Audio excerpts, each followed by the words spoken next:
Hey everyone, welcome back to another Grand Theft Auto Online video. Now in today's video, we're going to go over everything related to the brand new property here in GTA Online, and that is the auto shop. Now, in my personal opinion, this is probably not the best way of making money. There's a lot of other opportunities to make a lot more money in the amount of time that you might put into GTA Online, so definitely go ahead and keep that in mind. Additionally, inside of this video, I'm going to give you guys all of my tips and tricks related directly to the auto shop business, not the meetup club or the membership portion of it. I'm going to have a separate video on that later. However, I'm going to give you guys all of my tips and tricks so you guys can save as much money as possible and make the most amount of money as possible from this specific business venture if this is something that you guys choose to do.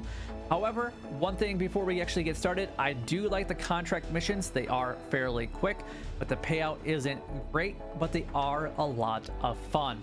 So let's go ahead and dive into today's video and talk about everything related to the brand new auto shop so that you guys are as prepared as possible. Now, first things first, you guys actually have to head on over to the Maze Bank foreclosure section and purchase one of 5 properties. It does not really matter which one that you guys go ahead and purchase. However, if you guys have Prime Gaming, the Strawberry location is completely for free. So if you guys want to save as much money as possible or just don't have a lot of money, then I would highly recommend at least getting your Prime Gaming connected and honestly getting that free property at Strawberry. However, I went with La Mesa just because it is closer to a lot of the other businesses that I do have. Not that that really matters, it's just easy to get to, but choose whatever one you would like. Now, the first 3 things here that you guys can actually choose from, the style, the tint, and the emblem, are completely cosmetic based. You're not going to earn any more money from actually purchasing them. So again, if you guys are trying to save the most amount of money as possible, stay away from these first 3 things and upgrade them when there is a discount later or a bonus on something later, as far as on the newswire it's offered by Rockstar, in order to actually save that money or get a discount on it. The other thing that I would highly recommend is if you guys are going to purchase the staff member that you only purchased one, you really don't need to purchase the second one. And as far as the extras go, I would stay away from actually buying the second car lift, as I have yet to see 2 vehicles at my shop at the same time. Now, just a quick little tip here, there are snacks in the auto shop, which is really amazing. And if you guys look at the bottom right hand corner of the screen, you actually have an option to choose all of them. So when I scroll down to the P's and the Q's, I'll be able to push X on the Xbox, grab all of them, so I don't have to basically hit the spam the A button 1,000 times to collect all the snacks that I need. I can just push 1 on each category and it's done. If you guys are really bored at your auto shop and are just kind of waiting around, you can always lean up here on the railing. And the other thing that you can actually do that I thought was kind of neat is you can change the radio station. However, when I'm playing GTA Online, I have the radio completely turned down as far as copyright goes, so there is always that.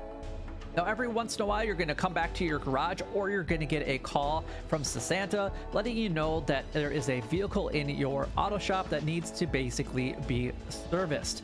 Now, there are different things that need to be done. Service just has one thing, so service it, and then you're going to be given the options of what you need to do in order to basically work on this vehicle and get it to the customer's specifications that they are looking for.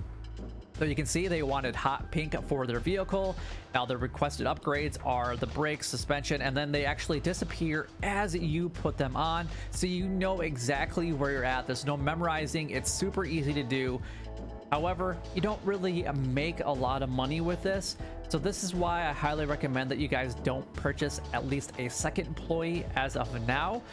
But it is nice to have one just in case you don't really want to focus on the delivery aspect of it, because there was one delivery, I think it was actually not this one, it was the one that I done before this one, that I had to go 8 kilometers to do a delivery. I basically had to go clear across the map from where my auto shop was at, and it spent a lot of time doing that. So and you don't know where you're going to be delivering it to until you actually get into the map and the free roam portion of it. But once you are all done, you just deliver the customer. Again, you can deliver it yourself and get a little bit more money, or you can actually have one of the employees do it and you'll make a little bit less money. However, a lot of people have said that you make less money from your employee doing it because they damage it. I don't have proof of that. I think it's because you're technically paying your employee, because I haven't seen anything that says that damages were done to it. But that's just me. Maybe they've seen something that I haven't. There's that. Now, there's another way of making money, and that is the exotic export list here. Now, some of these cars can be found just naturally inside of the game, and you're going to have to go and find them.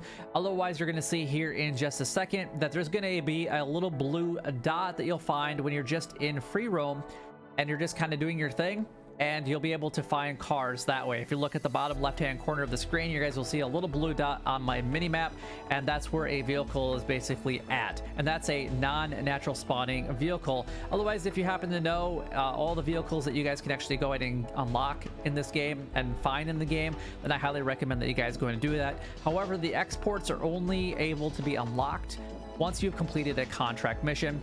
And as far as the contract missions, I would recommend during the setup missions, there's 2 setups and then 1 heist, that you use your oppressor or like a helicopter in this situation, because they are a lot faster.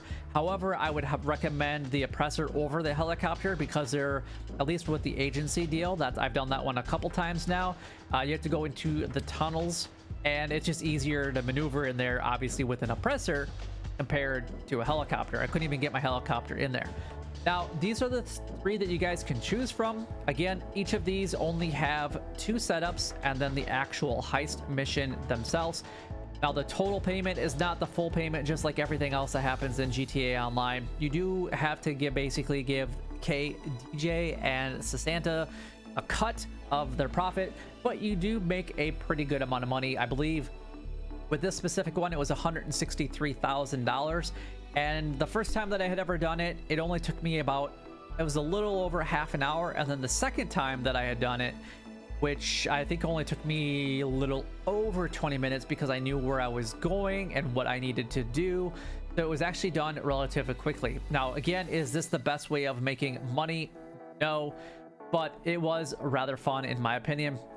And I see that there eventually could be a lot more contracts in the future, as far as just smaller updates here to Grand Theft Auto Online. Now, you do have to have one of the brand new cars in order to participate in the heist. You can't use your oppressor or a helicopter or any other vehicle. And if you don't have or haven't purchased one of these tuner cars yet, then you guys will basically be able to use the Santos vehicle, which is a yellow one. So you don't have to worry about actually buying one, especially if you don't have the money. You can at least get one. Now, it might not be fully modified, and it might not be able to completely be used the way that you want it to, so just bear that in mind. But now that we're coming to the close of this video, you're going to see that I was able to make this delivery relatively easily. You just basically have to drop it off here, at least for the agency deal. Drop off the recipe. You have to do a couple things for the heist. Again, first time was a little over half an hour. Second time was right around the 20-minute mark. And then you're going to see the total profit here in just a moment. But hopefully you guys enjoyed this video. If you guys have any questions related to the auto shop that I can definitely go ahead and help you guys out with, I would definitely be willing to do that. But until next time, YouTube, you guys keep doing what you're doing, because you're already doing it, and you guys stay gaming.